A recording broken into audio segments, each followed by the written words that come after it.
I didn't give my official rating on it, so I give it an 8 also. Okay. I think it's a solid movie, despite some of its I'm like nitpicking a lot. It's weak dialogue on very little parts, but kind of parts that stood out to me.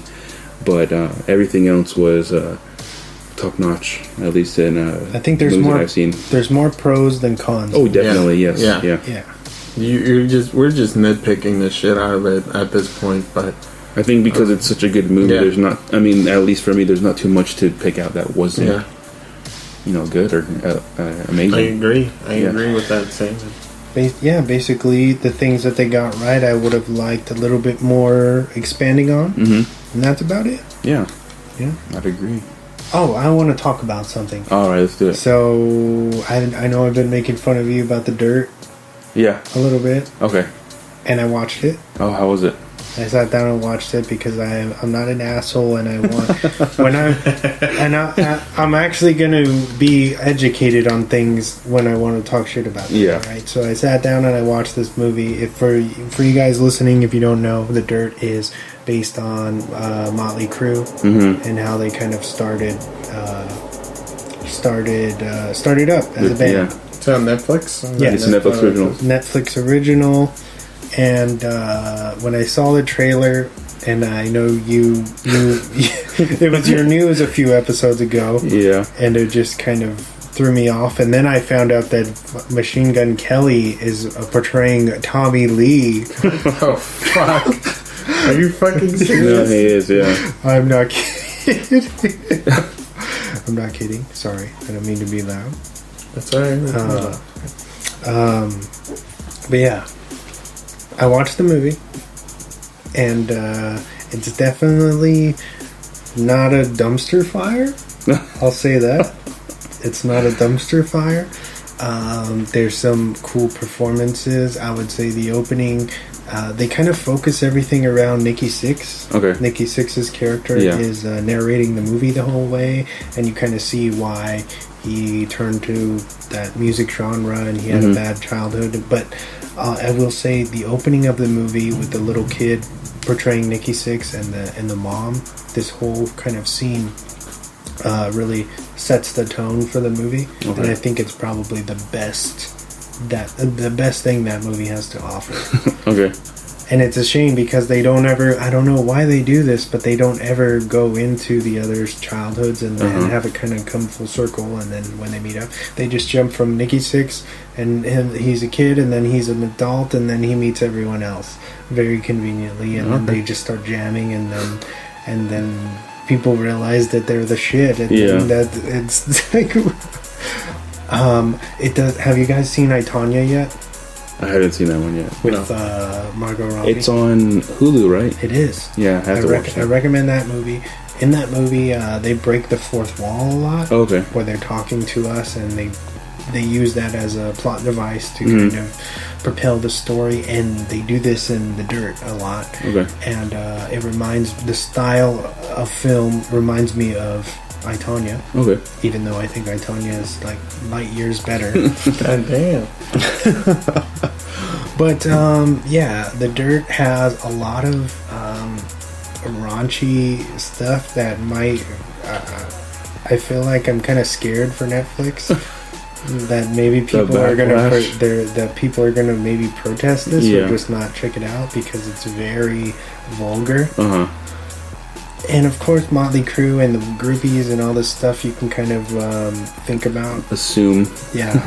But it just, let me tell you this.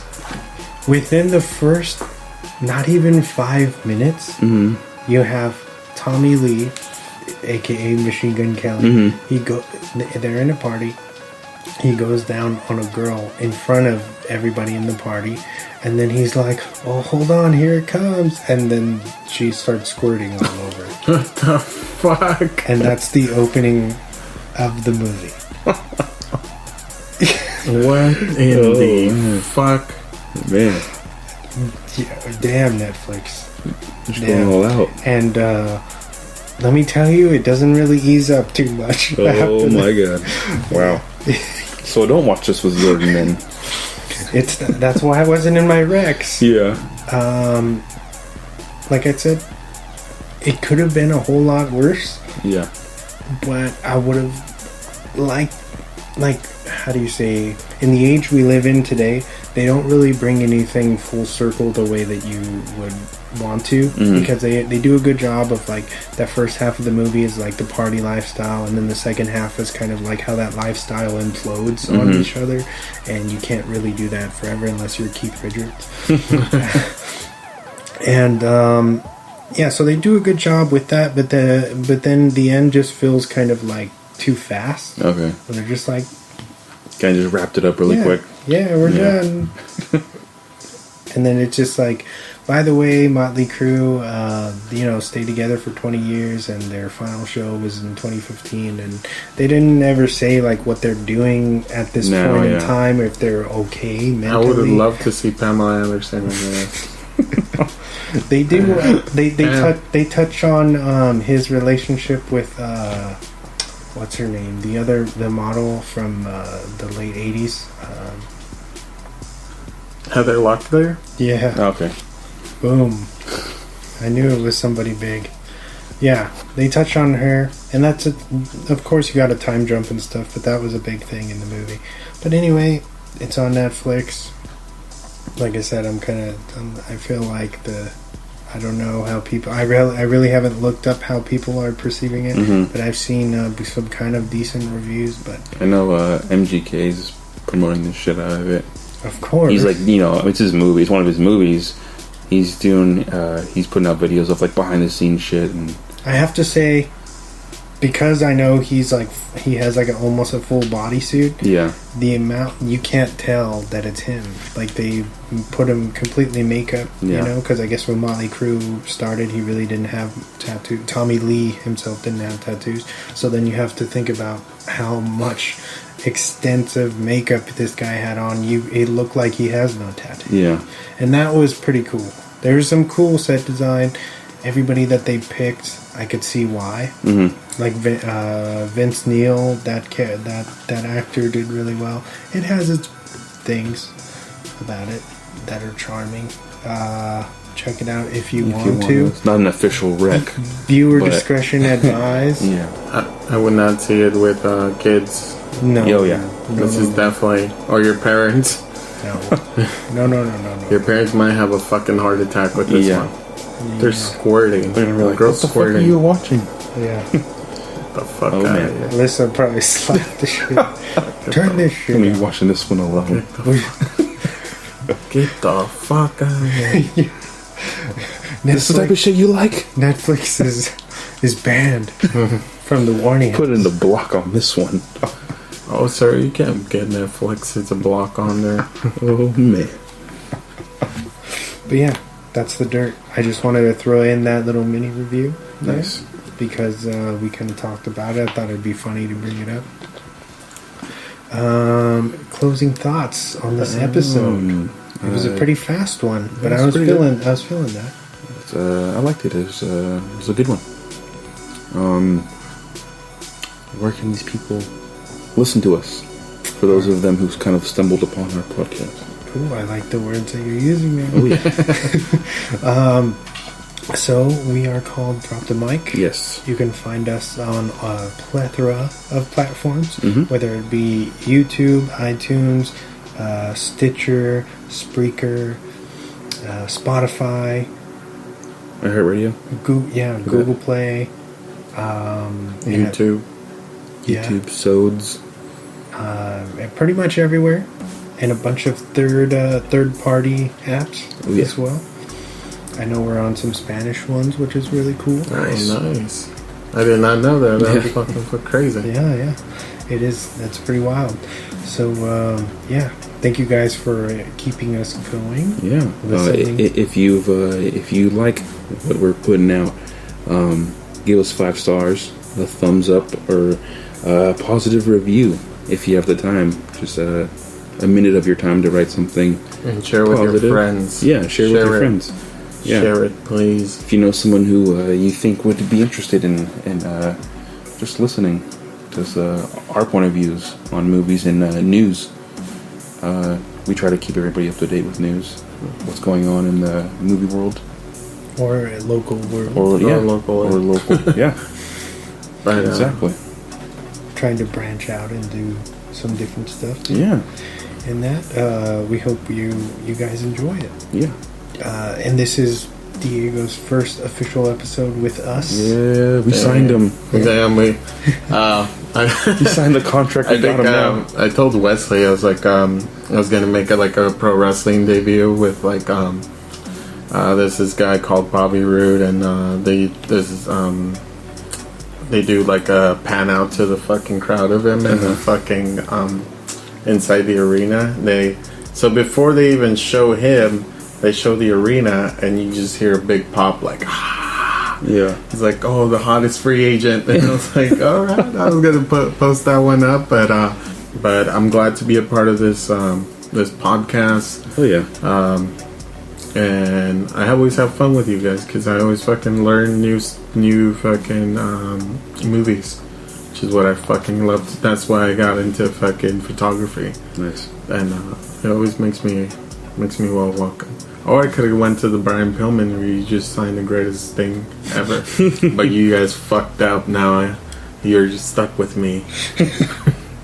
I signed, but thank you guys. Yeah. And hopefully this is the beginning. Yeah. The beginning. We're ushering a new era. A beautiful friendship. Beautiful. Oh yeah. Thank you. Yes. I want to give a quick shout out to my buddy. He's back on iTunes, their podcast, Beers and Bullshit. Check them out. They talk about really anything that's on their mind. It's really entertaining. They drink while they do the podcast. Dang. So check them out. It's pretty good. Shout out to them. Check them out on iTunes, and I believe they're on another platform. I forgot, but just look for Beers and Bullshit. SoundCloud. SoundCloud. There you go. Yeah. Boom. Thank you. Man. Oh, see, he listens too. Damn. All right. He listens too. Yeah, check them out if you got the time. Nice. Yes. We always give a shout out to the buddies of the podcast. So. Yeah. I've been listening to a new one called Bombs Away. Okay. Which is like they specialize in B movies Oh. Nice. and bad movies and stuff. I know they just did their latest episode. I could be wrong now, but the last one I listened to was the Teenage Mutant Ninja Turtles coming out of our Shells tour. Oh yeah. I think you posted about it. Yeah, I remember that. Yeah. Yeah, they broke down that whole concert tape, and it's fucking hilarious. God. Those guys are amazing, so shout out to them. Hopefully they're listening. I don't know if they do or not, That'd be but they're rad. I think they're in the Orange County area. Okay. Maybe. Cool. So yeah, shout out to them doing great stuff. What else? Any shout outs? Anything? Want to plug something? Obviously, my just my fucking Instagram. All right. And my friend's Instagram, Alejandra Salazar _photography. She's here Somewhere. She's somewhere in here. For those that are listening, we're in my home. So obviously she's here from Mexico City. And, Oh yeah. you know, by now some of you guys have seen my stuff that we've been doing together, and been getting really good compliments about it. So good stuff. So we're putting up stuff. I know we're supposed to do a photo shoot to drop the mic. We're supposed to release a new photo session with you guys. Be fun. With Finally, we're gonna do it. Yes. Finally. And yeah, just keep a listen to us. I know it's gonna get better. Nice. We're going places. Oh yeah. Now we're gonna do a lot more stuff, I think. So. Oh yeah. Speaking of that, we are going to be in the Pin and Patch Con. Oh yes. Which is June 8th. Okay. Coming up this summer, and yeah. we aim to have a few new drops. Oh yes. So we're planning one with me and James, and then I've now started working on a collab between me and Diego. Nice. Yes. Which is it should be awesome. it's going to be epic. Yeah, it should be one of those